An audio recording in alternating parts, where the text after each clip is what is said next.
Hi friends, कैसे हैं आप लोग। मेरा नाम Hariom Gupta. Welcome to HG all information. I hope आप लोग अच्छे होंगे। तो फ्रेंड्स, ये फिजिक्स के पार्ट 10 है और इसमें मैंने 25 क्वेश्चन सेलेक्ट किए हैं और चैप्टर का नाम है तरंग प्रकाश की, जो कि इंपॉर्टेंट चैप्टर है। थोड़ा छोटा तो है बट इम्पॉर्टेंट है, ठीक है। और जितने हो सकते थे MCQs मैंने इन चैप्टर से निकाल लिए हैं। 25 बहुत ही हैं, तो आप लोग ध्यान से इस वीडियोज़ को देखो ताकि फिर कोई भी कन्फ्यूजन ना रहे इस चैप्टर से, कोई भी MCQs से रिलेटेड, ठीक है। तो चलो देखते हैं एक एक करके सभी MCQs को। तो क्वेश्चन नंबर 1 है फ्रेंड्स, ज्यामितीय प्रकाशिकी में प्रकाश की किरण को परिभाषित किया जाता है जैसे। तो ज्यामितीय प्रकाशिकी में प्रकाश की किरण को परिभाषित कैसे किया जाता है, तो इसका सही आंसर हो जाएगा ऑप्शन नंबर डी, ए के लिए ऊर्जा संचरण का पथ। क्या हो जाएगा? ए के लिए ऊर्जा का संचरण पथ। तो फिजिक्स के क्वेश्चन है, थोड़े फ्रेंड ध्यान देना पड़ेगा यहाँ पे। ज्योमेट्री, इसमें क्वेश्चन था ज्योमेट्री प्रकाशिकी में प्रकाश की किरण को परिभाषित किया जाता है जैसे।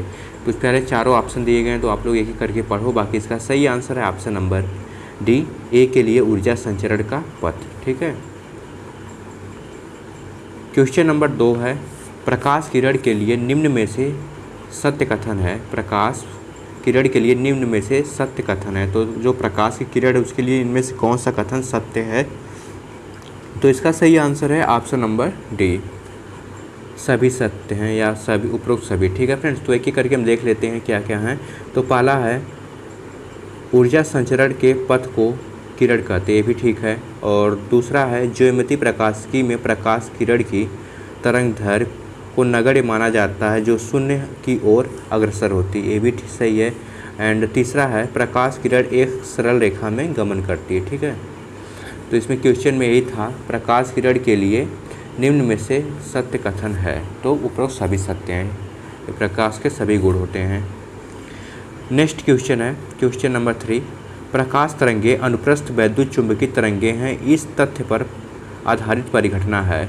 प्रकाश तरंगे अनुप्रस्थ वैद्युत चुंबकीय तरंगे हैं, इस तथ्य पर आधारित परिघटना। तो इस तथ्य पर आधारित परिघटना क्या है, तो इसका सही आंसर हो जाएगा ऑप्शन नंबर सी,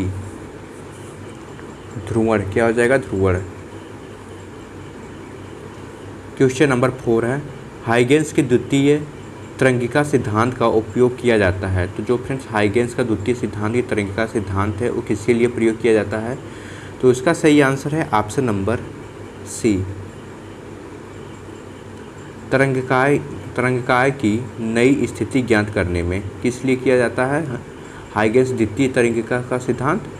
तरंगिकाएं की नई स्थिति ज्ञात करने में। याद रखें यहाँ पे, नई स्थिति को ज्ञात करने में, ठीक है। क्वेश्चन नंबर 5 है, निम्न में से किस परिघटना की व्याख्या हाइगेंस के तरंगिकाएं निर्माण द्वारा नहीं की जाती है। तो ये चारों ऑप्शन दिए गए हैं फ्रेंड्स, इसमें से बताना है निम्न में से किस परिघटना की व्याख्या हाइगेंस के तरंगिकाएं निर्माण द्वारा नहीं की जाती है। तो इसका सही आंसर है ऑप्शन नंबर डी। क्या हो जाएगा? ऑप्शन नंबर डी, स्पेक्ट्रम के मूल बिंदु, जो कि हाइगेंस के तरंगिकाएं निर्माण द्वारा नहीं किया जाता, ठीक है। क्वेश्चन नंबर 6 है, प्रकाश के डॉपलर प्रभाव के संदर्भ में लाल विस्थापन है। तो इस क्वेश्चन को थोड़ा समझो फ्रेंड्स, में दिया क्या है, प्रकाश के डॉपलर प्रभाव के संदर्भ में लाल विस्थापन है। तो इसमें से लाल विस्थापन कौन है, तो इसका सही आंसर हो जाएगा ऑप्शन नंबर ए, आवृत्ति में कमी। क्या हो जाएगा? आवृत्ति में कमी, जो कि प्रकाश डॉपलर के प्रभाव के संदर्भ में लाल विस्थापन है, ठीक है। क्वेश्चन नंबर 7 को थोड़ा सा देखने में बड़ा लग रहा है बट है कुछ नहीं, ध्यान से आप लोग देखो। तो चलो शुरू करते हैं। क्वेश्चन नंबर 7 है, यदि प्रेक्षक तथा स्रोत एक दूसरे की ओर त्रिज्यीय वेग से गति कर रहे हैं और प्रकाश के वेग को प्रदर्शित करता है, तो डॉपलर प्रभाव के कारण प्रकाश की आवृत्ति में होने वाले परिवर्तन का भिन्नात्मक मान। तो इसमें भिन्नात्मक मान ज्ञात करना है डॉपलर के प्रभाव के कारण, ठीक है। तो इसका सही आंसर हो जाएगा ऑप्शन नंबर बी। क्या हो जाएगा? बी, ए भी अपान भी बराबर माइनस भी अपान सी त्रिज्यी, ये इसका सही आंसर होगा। बाकी आप लोग भी एक बार इस क्वेश्चन को देख लो, बाकी नोट वगैरह कर लो। चलो नेक्स्ट देखते हैं। क्वेश्चन नंबर 8 है, यदि कांच का अपवर्तनांक 1.5 है तो कांच में प्रकाश की चाल है। यदि कांच का अपवर्तनांक 1.5 है, 1.5 है, तो कांच में प्रकाश की चाल है। तो कांच में प्रकाश की चाल कितनी होगी, तो इसका सही आंसर है ऑप्शन नंबर बी। 2 गुणे 108 मीटर प्रति सेकेंड -1, ठीक है। क्या हो जाएगा 2 गुणे 108 मीटर सेकेंड -1, यहाँ से बट्टे में रहेगा, ठीक है। तो इस टाइपिंग में मिस्टेक हो गई है, ठीक है। नेक्स्ट क्वेश्चन नंबर 9 है, कांच से निर्मित प्रिज्म में सबसे अधिक तीव्रता से गमन करने वाले प्रकाश का रंग। कांच से निर्मित प्रिज्म में सबसे अधिक तीव्रता से गमन करने वाले प्रकाश का रंग। तो कौन सा फ्रेंड्स ऐसा कलर है या रंग है जो कि कांच से निर्मित प्रिज्म में अधिक तीव्रता में गमन करता है? तो इसका सही आंसर है ऑप्शन नंबर सी, नीला। क्या हो जाएगा ब्लू, जो कि प्रिज्म में सबसे अधिक तीव्रता से गति करता है। याद रखना है, हमेशा पूछ सकता है कहीं पे भी। क्वेश्चन नंबर 10 है, एक उपग्रह हमारे सापेक्ष गतिशील है जिस कारण 475 नैनोमीटर का प्रकाश हमें 475.6 नैनोमीटर प्रेक्षित होता है, तो उपग्रह की चाल होगी। तो फ्रेंड्स क्वेश्चन को यहाँ समझो, इसमें है क्या, एक उपग्रह हमारे सापेक्ष गतिशील है, ठीक है, हमारे सापेक्ष गतिशील है जिस कारण 775 नैनोमीटर, कितना 775 नैनोमीटर का प्रकाश हमें 475.6 नैनोमीटर में प्रेक्षित होता है, तो उपग्रहों की चाल होगी। तो उपग्रह की चाल कितनी होगी? तो इसका सही आंसर है ऑप्शन नंबर बी, 378 किमी से -1, ठीक है। 378 किमी या किलोमीटर प्रति सेकेंड मान सकते हैं इसे। यही उपग्रह की चाल होगी, option number B. Question number 11 को भी थोड़ा ध्यान से देखना है यहाँ पे। माना बिंदु पर एक तरंग द्वारा y1 विस्थापन तथा दूसरी तरंग द्वारा y2 विस्थापन उत्पन्न होता है तथा प्रत्येक तरंग द्वारा उत्पन्न तीव्रता है, तो दोनों तरंगों के अध्यारोपण के कारण परिणामी तीव्रता का मान होगा। तो दोनों तरंगों के अध्यारोपण के कारण परिणामी तीव्रता का मान कितना होगा? तो इसका सही आंसर हो जाएगा ऑप्शन नंबर डी, 4/b। क्या हो जाएगा 4/b। तो यहाँ फ्रेंड्स विस्थापन वगैरह दे दिया, मैंने इंग्लिश में इसलिए लिख दिया है स्कॉट, और स्कॉट मतलब कि कहीं कभी डायरेक्ट एग्जाम में डायरेक्ट यही बता देते हैं, इसी को हिंदी में लिख देते हैं, ठीक है। तो ये कन्फ्यूजन करने के लिए होता है। तो अब बाकी आप दोनों याद रखना।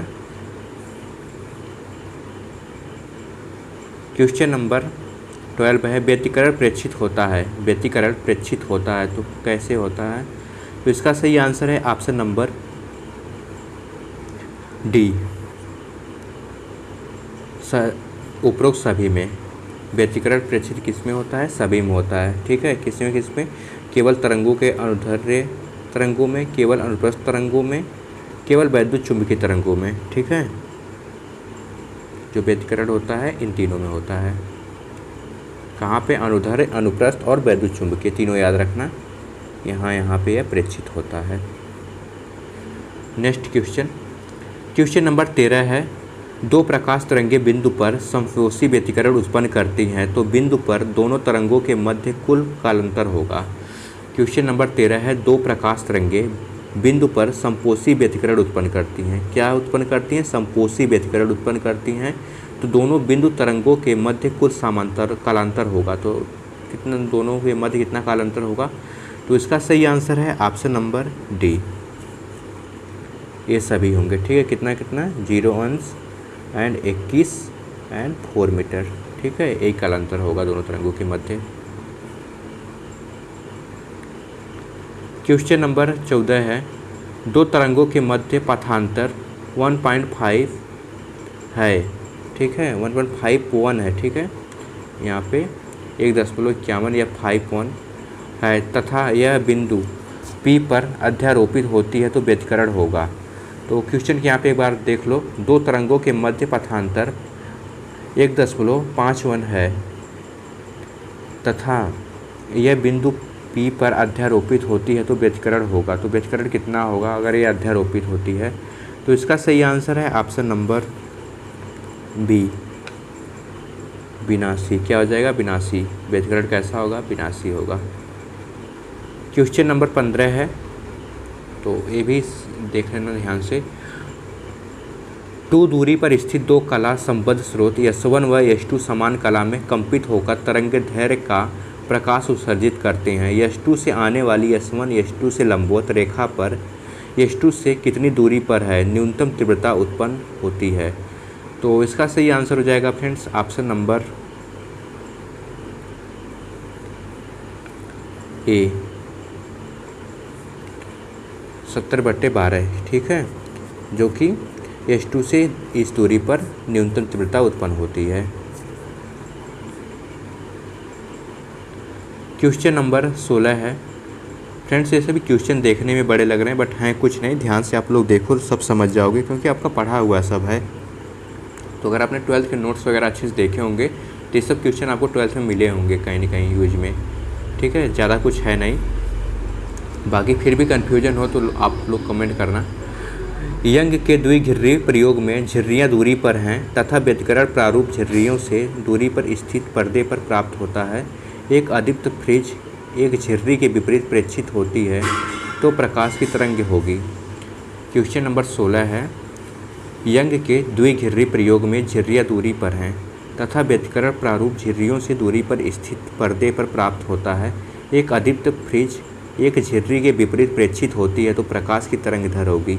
तो प्रकाश की तरंग की दर कितनी होगी? तो इसका सही आंसर है ऑप्शन नंबर डी, D2/D, ठीक है, D2/D यहाँ पे ध्यान रखना। बाकी आप लोग भी इस क्वेश्चन के ऊपर पढ़ लो या स्क्रीनशॉट ले लो या नोट कर लो। बाकी चलो नेक्स्ट देखते हैं। क्वेश्चन नंबर 17 है।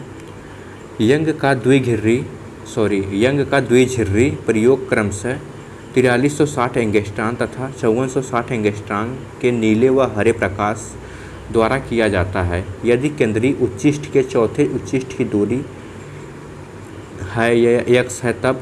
तो फ्रेंड्स इसका सही आंसर हो जाएगा ऑप्शन नंबर सी, x नीला एंड ग्रेटर देन x हरा। तो क्वेश्चन यही था। यंग का द्विझिर्री प्रयोग क्रमशः 4360 एंगस्ट्रॉम तथा 5460 एंगस्ट्रॉम के नीले व हरे प्रकाश द्वारा किया जाता है, ठीक है। तो अगर किया जाता है तो फ्रेंड्स यहाँ पे x का मान बताना है कि मतलब केंद्रीय उच्चिष्ट के चौथे उच्चिष्ट की दूरी पर x क्या होगा। तो उसका सही आंसर है ऑप्शन नंबर सी, ए नीला हरा इज ग्रेटर देन x, ठीक है।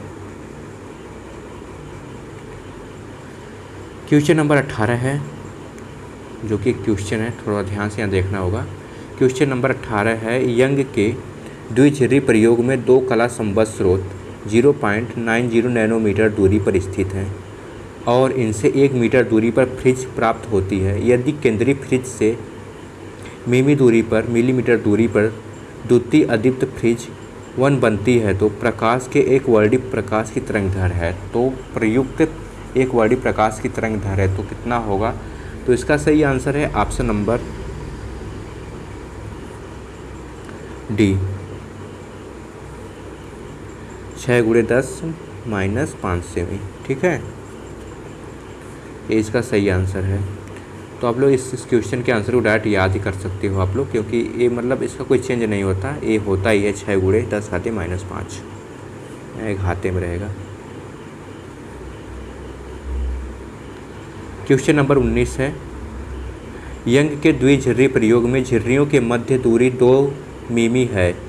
यह दो तरंगदैर्घ्य 11 = 12,000 एंगस्ट्रॉम तथा यहाँ पे 12,000 फ्रेंड्स रहेगा, 12 = 10,000 एंगस्ट्रॉम वाले।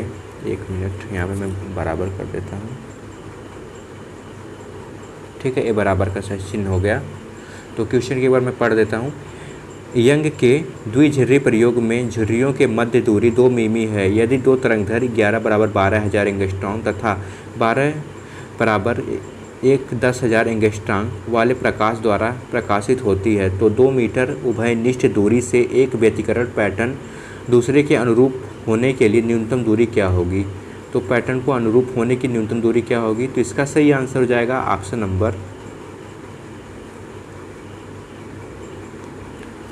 नंबर बी हो जाएगा, 6 मिमी, ठीक है, 6 मिमी। क्वेश्चन नंबर 20 है। देखने में तो क्वेश्चन बहुत बड़े बड़े लग रहे हैं, बट है कुछ नहीं, ध्यान से आप लोग देखो, सब समझ जाओगे। आपके ही सिलेबस के हैं, ठीक है, कहीं नए नहीं है। क्वेश्चन नंबर 20 है। एक वर्णी प्रकाश के साथ किए गए द्विझिर्री प्रयोग में झिर्री से कुछ दूरी पर स्थित पर्दे पर फ्रिंजें प्राप्त की जाती हैं। यदि पर्दा 5×10⁻² मीटर झिर्री की ओर खिसकाया जाता है तो फ्रिज की चौड़ाई में परिवर्तन 3×105 मीटर होता है। तो झिर्रियों के मध्य दूरी 10⁻³ मीटर है। तो प्रयुक्त प्रकाश की तरंगदैर्घ्य, यहाँ पे प्रयुक्त प्रकाश की तरंगदैर्घ्य बतानी कितनी होगी, कितने एंगस्ट्रॉम होगी। तो इस क्वेश्चन है फ्रेंड्स, बाकी इसका सही आंसर हो जाएगा ऑप्शन नंबर ए, 6000 एंगस्ट्रॉम, ठीक है। बाकी इस क्वेश्चन को आप लोग हल करने की कोशिश करना, फार्मूले वगैरह तो पता ही होगा, नोट्स में देख लेना अपने। क्वेश्चन नंबर 21 है। दूरदर्शी में केंद्रीय दीप्त क्षेत्र की त्रिज्या आरओ होती है। तो यहाँ पे बताना आरओ कितनी होती है, जो कि दूरदर्शी में केंद्रीय दीप्त क्षेत्र की त्रिज्या है। तो इसका सही आंसर है ऑप्शन नंबर ए, 0.61 λf/a, ठीक है, जो कि द्विदर्शी केंद्रीय दीप्त क्षेत्र की त्रिज्या आरओ होती है।